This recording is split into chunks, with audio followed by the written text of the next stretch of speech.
അങ്ങനെ കാത്തിരുന്ന് എൻ്റെ ഹസ്ബൻഡ് നാട്ടിലേക്ക് വരാനായിട്ടോ. സോ അതിൻ്റെ ഭാഗമായിട്ട് നമ്മൾ വീട് നോക്കാൻ പോവുകയാണ്. ഇന്ന് നമുക്കൊരു വ്യൂവിങ് ഉണ്ടായിരുന്നു. കഴിഞ്ഞ വെക്കേഷനിൽ ആള് നാട്ടിൽ വന്നപ്പോൾ തന്നെ ഞങ്ങൾ രണ്ടുപേരും കൂടെ മ്യൂച്വലി എടുത്ത ഡിസിഷൻ ആയിരുന്നു നെക്സ്റ്റ് ടൈം വരുമ്പോൾ നമുക്ക് ഒരുമിച്ച് ഒരു വീടെടുത്ത് നിൽക്കുക എന്നുള്ളത് കേട്ടോ. ആരത് നിങ്ങൾക്ക് ആളെ മനസ്സിലായില്ലേ? ചേച്ചിയും കൂടെ ഉണ്ട് കേട്ടോ എൻ്റെ കൂടെ. എൻ്റെ എല്ലാ കാര്യത്തിലും സപ്പോർട്ട് ചെയ്യുന്ന ഒരേ ഒരു വ്യക്തി എനിക്ക് ചൂണ്ടിക്കാണിക്കാൻ പറ്റുന്നത് എൻ്റെ ചേച്ചിയാണ് കേട്ടോ. അപ്പം നമ്മൾ ഇന്ന് വ്യൂവിങ്ങിന് പോകുന്നത് എടപ്പാളിലേക്കാണ് കേട്ടോ. അപ്പം അതിനുള്ള ബസ് വെയിറ്റ് ചെയ്ത് ഞങ്ങളിങ്ങനെ നിൽക്കുകയാണ്. അങ്ങനെ നമ്മൾ വീടൊക്കെ കണ്ട് പിന്നെ തിരിച്ചു വരുമ്പോൾ നമുക്കൊരു പ്ലാൻ കൂടി ഉണ്ടായിരുന്നു കേട്ടോ. കർമാറോടി പോയി 2 ഡാൻസ് അങ്ങോട്ട് കാച്ചാന്നുള്ളത്. എൻ്റെ ചേച്ചി ഉണ്ടല്ലോ, നമുക്ക് ഡാൻസ് കളിക്കാൻ കൂടെ പോരുന്നു എന്ന് ചോദിച്ചാൽ അങ്ങോട്ട് കയറി പോരും കേട്ടോ.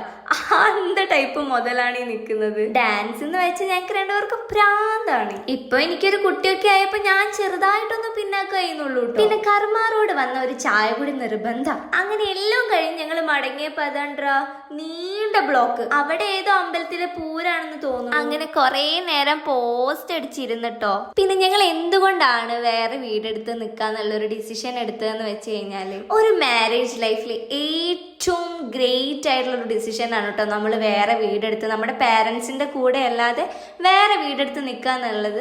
കാരണം എന്താന്ന് വെച്ചാൽ അത് നമ്മുടെ ഒരു ബോണ്ട് ഉണ്ടല്ലോ, അത് ഭയങ്കരമായിട്ട് സ്ട്രോങ് ആക്കും കേട്ടോ. നമുക്ക് കുറച്ചുകൂടെ ഫീലിങ്സ് ആയാലും ഇമോഷൻസ് ആയാലും എന്താണെങ്കിലും നമുക്ക് ഓപ്പൺ ആയിട്ട് നമുക്ക് എക്സ്പ്രസ് ചെയ്യാൻ പറ്റും. പാരൻസ് ഉണ്ടാവുമ്പോൾ അതിനൊക്കെ ഒരുപാട് ലിമിറ്റേഷൻസ് ഉണ്ട്. ഒരുമിച്ചുള്ള ഒരുപാട് നല്ല ബ്യൂട്ടിഫുൾ മെമ്മറീസ് നമുക്ക് ക്രിയേറ്റ് ചെയ്യാം. പിന്നെ എന്ത് നമ്മുടെ ഇടയിൽ പ്രശ്നങ്ങൾ ഉണ്ടായാൽ പോലും അത് വേറൊരാളെ അറിയിക്കാതെ നമ്മുടെ ഉള്ളിൽ തന്നെ സോൾവ് ചെയ്യുന്നതാണ് ഏറ്റവും നല്ലത്. നമ്മുടെ ഇടയിൽ ഇഷ്യൂസ് ഉണ്ടാകുമ്പോൾ നമുക്ക് പാരൻസിന്റെ കൂടെ ജീവിക്കുകയാണെങ്കിൽ അവരേനും കൂടെ ഉൾപ്പെടുത്തേണ്ടി വരും കേട്ടോ.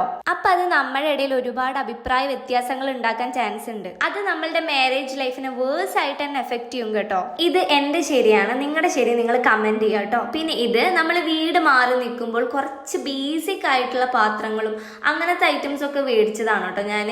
ഇനിയുമുണ്ട്, പക്ഷെ ഇന്ന് വന്നത് കുറച്ച് പ്ലേറ്റ്സും പിന്നെ കുറച്ച് ലിഡൊക്കെ ഉള്ള നല്ല നല്ല ക്യൂട്ട് പാത്രങ്ങളാണ്. നമുക്ക് വേണമെങ്കിൽ സെർവ് ചെയ്യാം, ഇതിൽ കറി ഐറ്റംസ് ഒക്കെ ഇട്ട് സെർവ് ചെയ്യാം. അങ്ങനത്തെ കുറച്ച് ക്യൂട്ട് പാത്രങ്ങളാണ് ഞാൻ മേടിച്ചിട്ടുള്ളത് കേട്ടോ. പിന്നെ എൻ്റെ കൂടെ കുഞ്ഞാമ്മ ഇപ്പോൾ വന്നത് എന്താണെന്ന് വെച്ച് കഴിഞ്ഞാൽ അച്ഛൻ്റെ അമ്മയുടെയും കൂടെ അവൾ നാടകം കാണാൻ പോയിട്ടുണ്ടായിരുന്നു. പിന്നെ ഞാൻ അവിടെ നിന്ന് അവളെന്നെ പൊക്കിക്കൊണ്ട് വന്നതാണ് കേട്ടോ. അങ്ങനെ ഇത് സ്റ്റീലിൻ്റെ പോട്ട്സ് ആണ് കേട്ടോ. നല്ല രസമാണ് കാണാൻ വേണ്ടിയിട്ട്. എനിക്ക് ഭയങ്കര ഇഷ്ടമാണ് ഈ ലിഡൊക്കെ ഉള്ള പാത്രങ്ങൾ. പണ്ട് അമ്മമാരിങ്ങനെ പ്രാന്ത് കാണിക്കുമ്പോൾ എനിക്ക് അറിയണ്ടായിരുന്നില്ല, പക്ഷെ ഇപ്പോൾ എനിക്ക് ഭയങ്കര ഭ്രാന്താണ്. എനിക്ക് അവരുടെ ഫീലിങ്സ് മനസ്സിലാവും കേട്ടോ. അപ്പൊ നെക്സ്റ്റ് വ്ളോഗിൽ നമ്മൾ ഏത് വീടാണ് എടുത്തെന്ന് കാണിച്ചു തരാം കേട്ടോ. ടാറ്റാ.